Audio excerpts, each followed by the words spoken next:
What is up, guys? My name is Coach Chad. We have our awesome client, Alex, here. Alex, do a really quick background, and then we're going to dive in because I'm super excited about this. Yeah, so my name's Alex, owner, CEO of Alex Brown Fitness. I've been doing this, owning my own business for about a year now, a little bit over a year now. I used to work as a med-surg nurse at OSU, but yeah, I kind of made the dive into training and then switched into running my own business, and it's been a really cool journey. So that's kind of the overview. Yeah, and I think what's really impressive about you, not only the fact that you've actually contracted $125,000 in the past 5 months, which is amazing, right? But you also have what some would call a small following, right? Which a lot of people are like, oh my God, I need this big following and that's how I get success, which is totally not true. And I hope you can break that down today. But first question, we're going to go way back. You started off as a nurse. A little part of you was like, hey, I want to be a coach. What was that transition like, and why did you make that transition? Yeah, so I started as a nurse. I guess backing up a little bit, I was an athlete my whole life. So I swam through college and everything like that. So when I kind of got out of that point, I didn't have a coach anymore kind of telling me what to do or, how to work out, how to eat, that kind of thing. So I was kind of a little bit lost. So that's when I got a big girl job, everything. I started doing CrossFit. I was super competitive in that and everything, but there's still something missing with like a coach. So I hired my own coach. And then that's when I kind of developed the passion for, I love this. Like, this is what I want to do kind of thing. So I continue nursing. As I was working with my own coach, I was working out at LA Fitness. So of course I saw the trainers there. I was like, okay, cool. This is the perfect start, a little side hustle at LA Fitness. Don't do that. Please don't do that. It was horrible, to be honest. I don't know, nothing against LA Fitness, but it was not the vibe. It was just not. So kind of started doing that.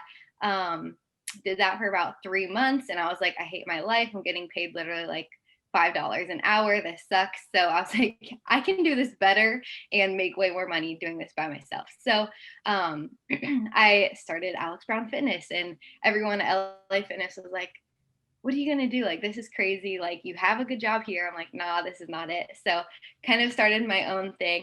I literally was when I was at my nursing job and had any downtime moments, and if you're a nurse, there's not very many, but I was like studying and reading up on nutrition and all the things so that I could be like the best coach possible. So started my own business in September 2019.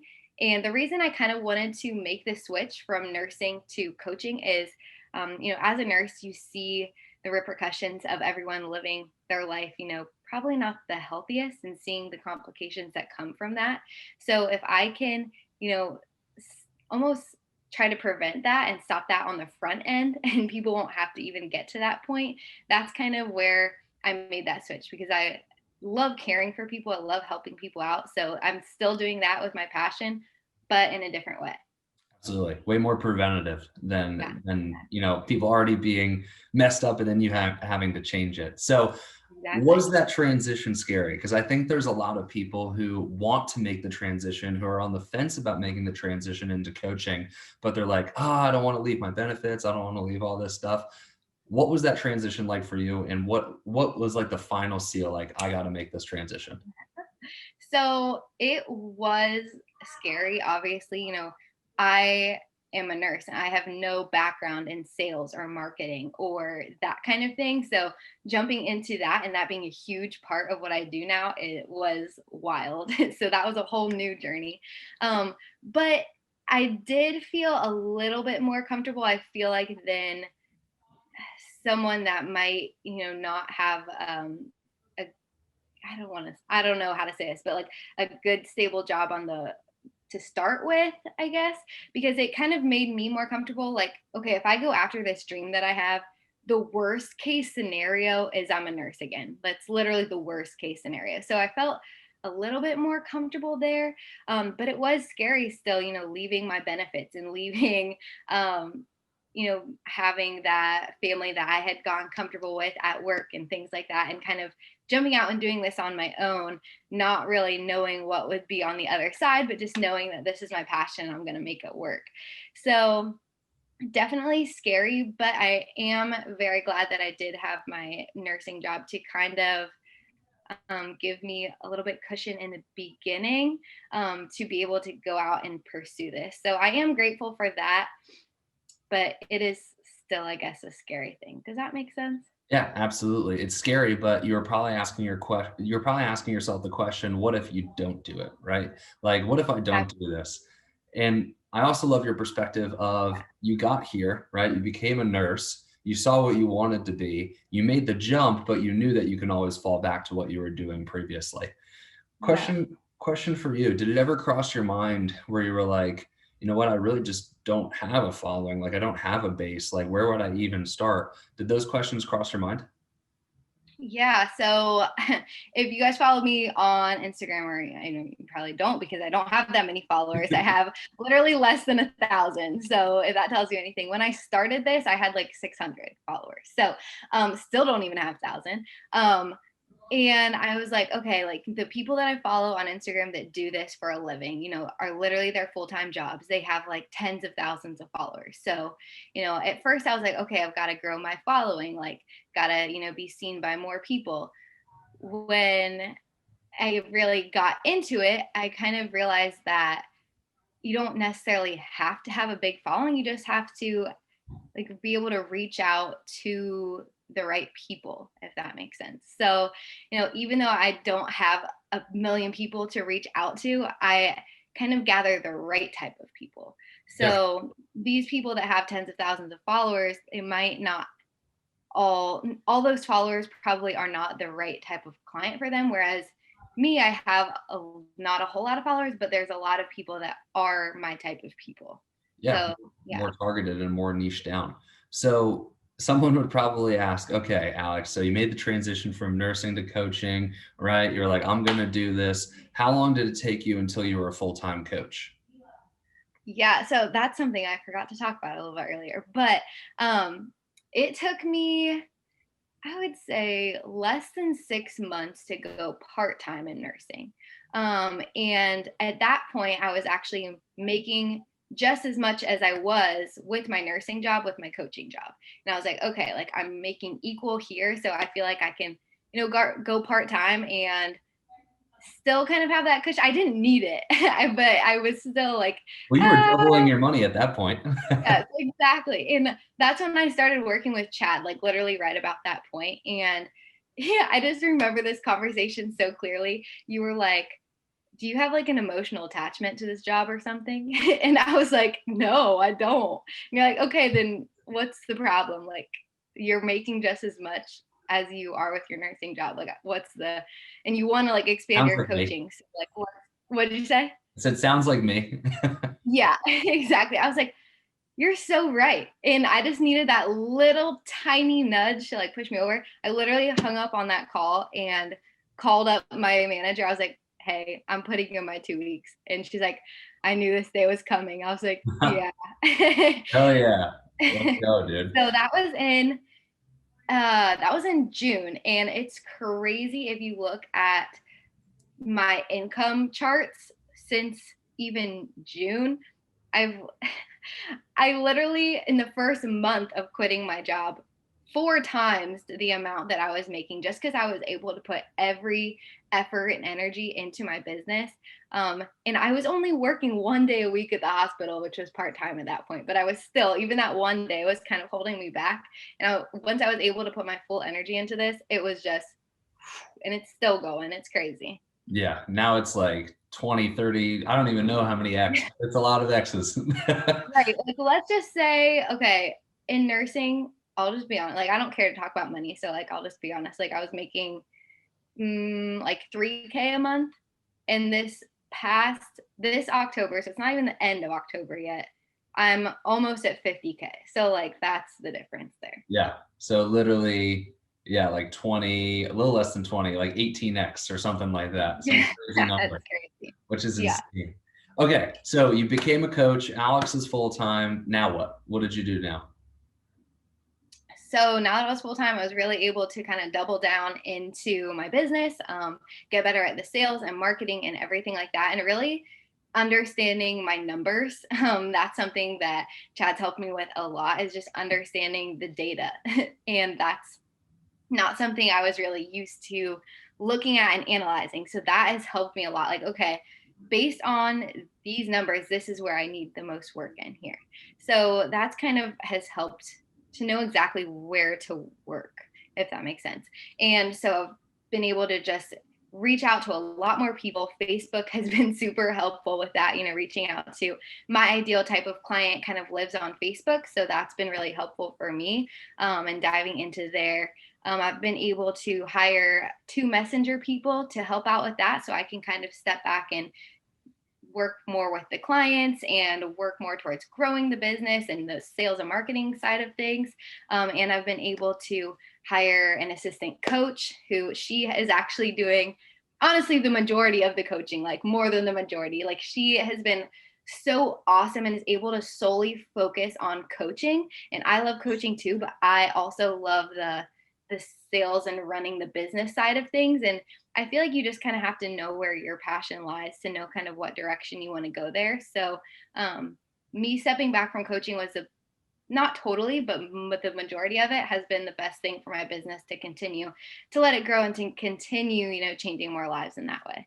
Yeah, I want to debunk a myth really quick. So, a lot of people were probably expecting you to say, I became full-time coach and I started posting content, I started doing this, right? Because a lot of people who want to be coaches or who are trying to be coaches, they look at the big following people and they're like, "Oh, I'm just going to post content and people are just going to come." What did you focus on? Because obviously you've had, 18x results, almost 50K this month, 125K over the past 5 months. What did you focus on to get results? Yeah, that's the funny thing. I honestly, like, truthfully suck at content. Like, not that my content sucks, but I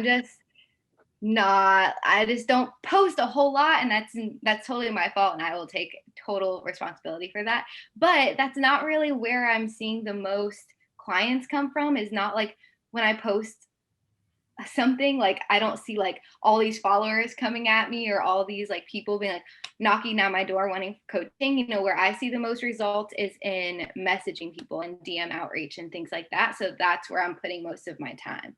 So if you're spending hours and hours and hours on content and not seeing the results of that, or if you're not seeing the clients come to you, which you're probably not, maybe focus time and energy elsewhere, which was DM outreach for me. That's why, like, with my small following, I've been able to be so successful, because just reaching out to people and just starting a normal human conversation. Like, you don't have to be like, "Hey, I'm Alex, and do you want my coaching?" Like, that's so weird. That's really weird. Don't do that. But Let's just pause being there human. actually. Can we pause Okay, there okay. for a minute? Because I Yeah. think a lot of people's trepidation with, messaging people is they think of the MLMs, right? They think of the people that shoot a message and say, buy my crap, right? So what did you have any mental blocks there? How did you get over those mental blocks? Like, how did you develop the mindset for sales? Yeah, honestly, when I first started doing this, I was kind of a weird, awkward, almost like MLM type of messenger. And obviously, it didn't work that well for me. So just changing my view and being like, okay, if I go into this, not necessarily expecting a sale, but just to make a human interaction and like have someone trust me, I guess, just like build trust with them and not don't go in for the sale right away, I guess. So just start a normal conversation, and then maybe just transition it over to talking about their goals and talking about yourself and what your passions are, so that they open up to you more and things like that. And then at that point, if you can see if they are struggling or if they have any goals, then that's the point where you can step in and be like, hey, like, I would love to talk to you more about this. Like, would you be interested in hopping on a call with me? And once you've built that trust, then they're like, okay, cool. Like, yeah, I'd be open to hopping on a call with you, rather than just going in for the kill right away and then being like, okay, first of all, probably block you. Second of all, probably just think you're weird. So, Yeah. And I don't want to get too tactical on this particular call here, but what would you say, for people who want to start coaching, what would be a few tips that you would have for that individual to not only get started, but to get started and have success like yourself? um, I guess the first thing is to just trust yourself, because if this is truly your passion, it's truly, what you want to do, you're gonna make it happen. Like, it's, if you truly like go all in, like this is gonna happen for you. It's like no question. If you, trust, if you find a good, mentor and you trust the process, then it's gonna happen. So I guess just trust yourself. Um, Other tips would be, I guess I rolled that one, two into one, but get a mentor, because if I didn't get one, I don't know where I would be. Like I said, I come from a nursing background. So the sales, the marketing, the strategy behind running my own business, completely foreign to me. So if I can do it from coming with a sciencey background and going into this type of thing, I think anybody can do it. But that wouldn't have happened if I didn't have a really good mentor to back me up and be there and have good strategies and what do I want to call it, systems behind me. So that would be definitely like my number one, I guess. And then my second number one is trust yourself. But I think those are kind of my top ones. Yeah, I love it. So last question for you. And this is going to be, we want to push some people over the edge here, because I know there's a lot of people watching who want to be a coach, but maybe they're still just like, like I'm still scared. What would you say to the individual right now who wants to be a coach, is still scared after everything you say? What would you say to that individual? Uh, I know it's scary, and that fear never really, that fear and anxiety honestly never really truly goes away, because even even when I first started and I was like, I will cry literally when I make my first 10K month.